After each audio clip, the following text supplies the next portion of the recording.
Hello, welcome to Biochem Education, your Pocket NEET Academy, and I am your bioteacher Shivangi Soni.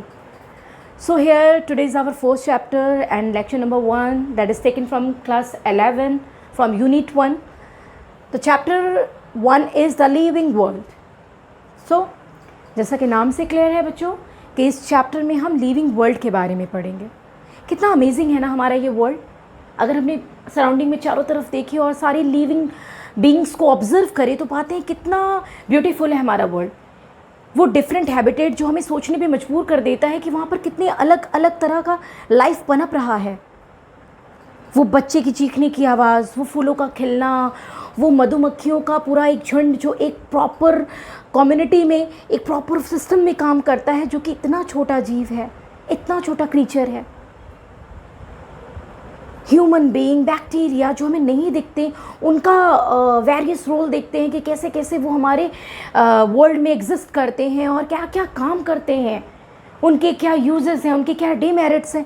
ये सब हमें सोचने पे मजबूर कर देते हैं कि आखिर लाइफ है क्या, what is life and what is the factor that create the life.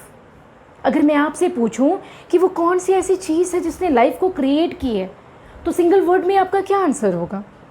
What is the unit of life? That is cell. जी हाँ, ये सेल ही तो है जिसने लाइफ को जनरेट किया है. We can say that the cell is the unit of life. और इसको हम पूरा चैप्टर में पढ़ेंगे.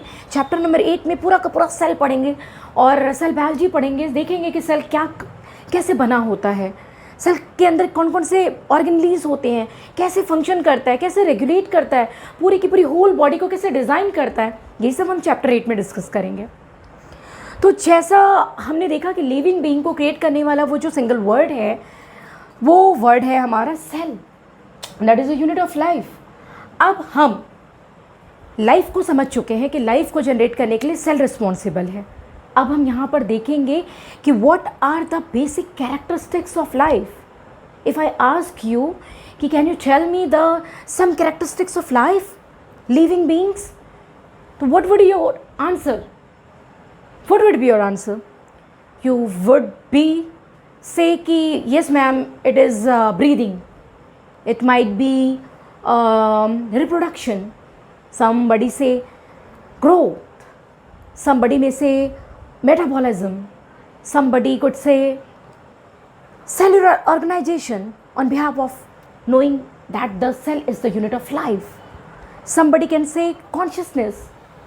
Yes, of course, these are the characteristics of living beings. But here हम 5 ऐसे कैरेक्टर्स हैं जिनको नीट के पॉइंट ऑफ व्यू से एनसीईआरटी के लेवल से हम यहाँ पर स्टडी करने वाले.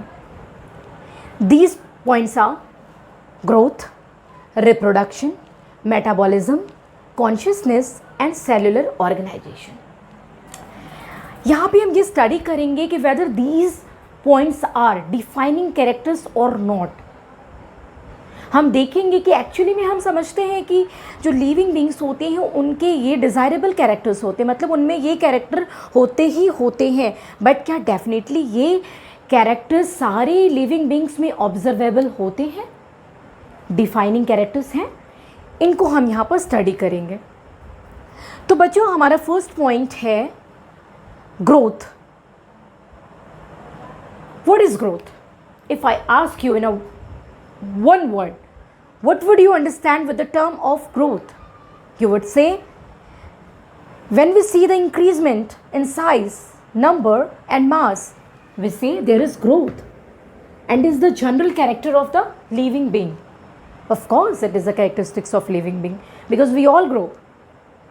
हम सब छोटे थे और हमने धीरे धीरे धीरे धीरे ग्रोथ किया है. हमारी बॉडी बढ़ी है, हमारा हेयर बढ़ता है, हमारा नेल्स बढ़ता है.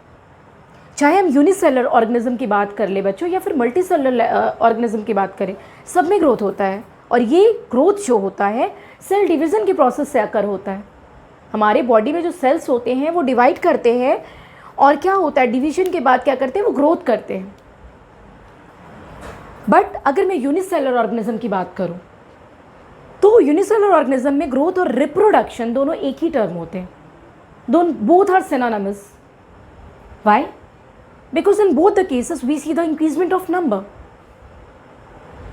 Either it is growth or it is reproduction. In both the cases we see the increasement in the number in those kind of animal, like in unicellular organism like cyanobacteria, like bacteria. Okay, because when we suppose in vitro culture, if you observe a bacteria growing, what would you find out? You would find out the increasement in number of those bacteria. You can easily count all of them. So what are you getting from that? You are getting कि growth and reproduction both are synonymous. So in case of unicellular organism, very important question according to point of the NEET. In case of unicellular organism, growth and reproduction both are the synonymous, same. In both the cases, number increases. So clear? Now we talk about the multicellular organism. Both in multicellular organism, the growth are of different kinds. Here are mentioned intrinsic growth, extrinsic growth. What is the mean by intrinsic and extrinsic? In means inside growth, internal growth, and ex, outside, external growth. In internal growth we found कि body के अंदर growth हो रहा है and we are not getting it, हम इसे देख नहीं पा रहे हैं.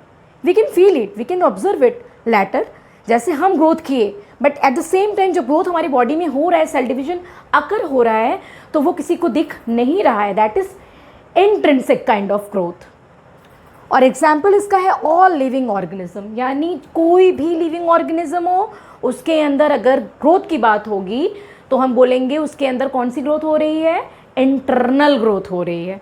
आप प्लांट लगाते हो, प्लांट ग्रो करता है, फ्लावर्स ब्लूम करते हैं, ठीक है, उनकी साइज इंक्रीज करती है, but we can not see them growing क्योंकि वो इंटरनली अकर हो रहा है. Clear? Now we talk about the extrinsic growth, that is external growth. बच्चों ये नॉन लिविंग ऑर्गेनिज्म में अकर होता है. अब आप सोचोगे कि वी आर स्टडिंग कि यार this is the characteristics of living things, so ma'am is talking about the non living things, this is so ridiculous.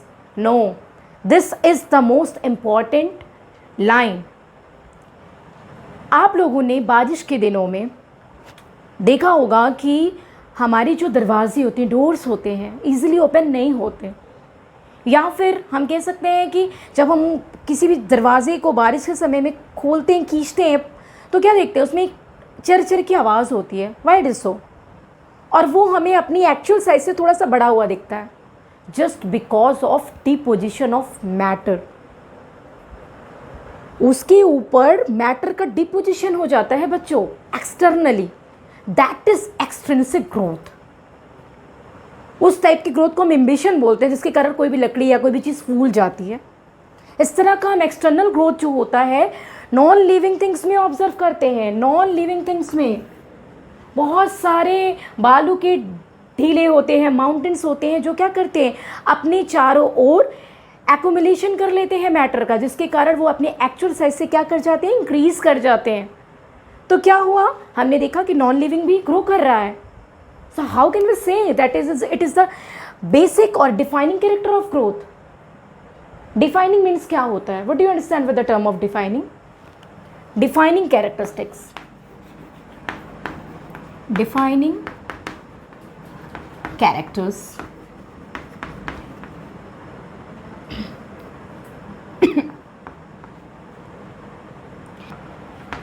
Exceptions are not present. बच्चों जब किसी भी चीज़ का एक्सेप्शंस नहीं होता, ठीक है, अपवाद नहीं होता, तो हम बोलते हैं डिफाइनिंग कैरेक्टर. और जब किसी चीज़ का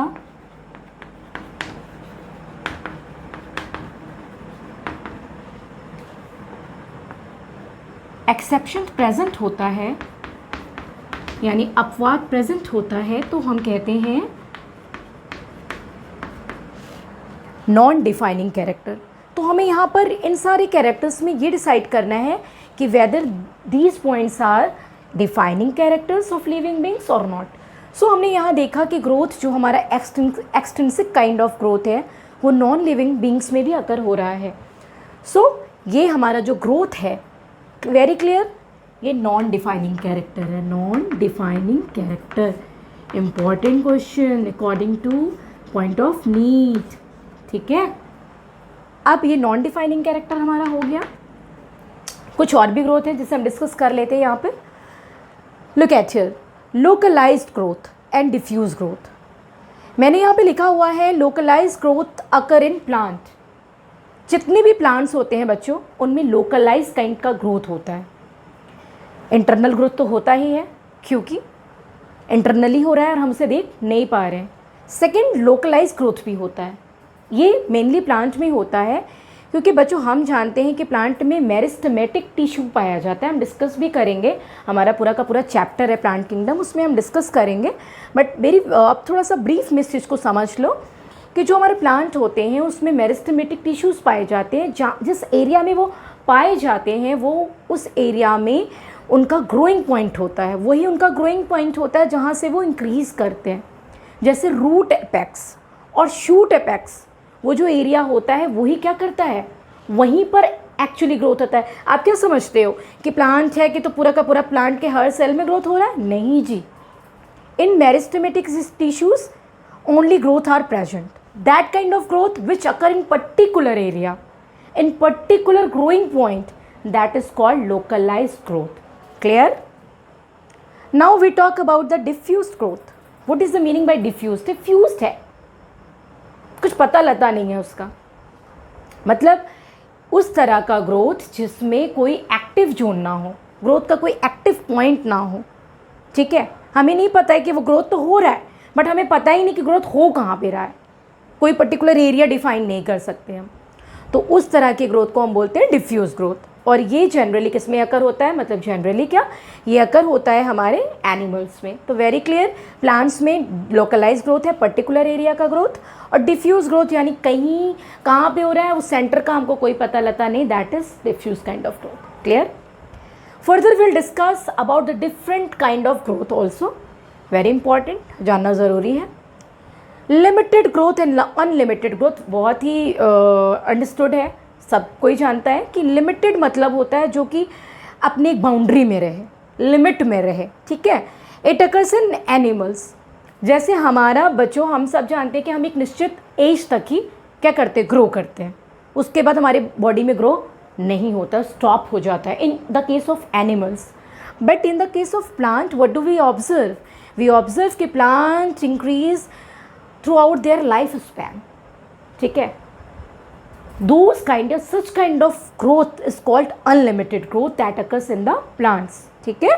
प्लांट्स में जो ग्रोथ होता है जो पूरे लाइफ स्पैन में होता ही रहता है, उसको हम कौन सा ग्रोथ बोलते हैं? Unlimited kind of growth. I think आप सबको ग्रोथ अच्छे से समझ में आ गया होगा, ठीक है। Now we step to the next point, point number 2, that is reproduction.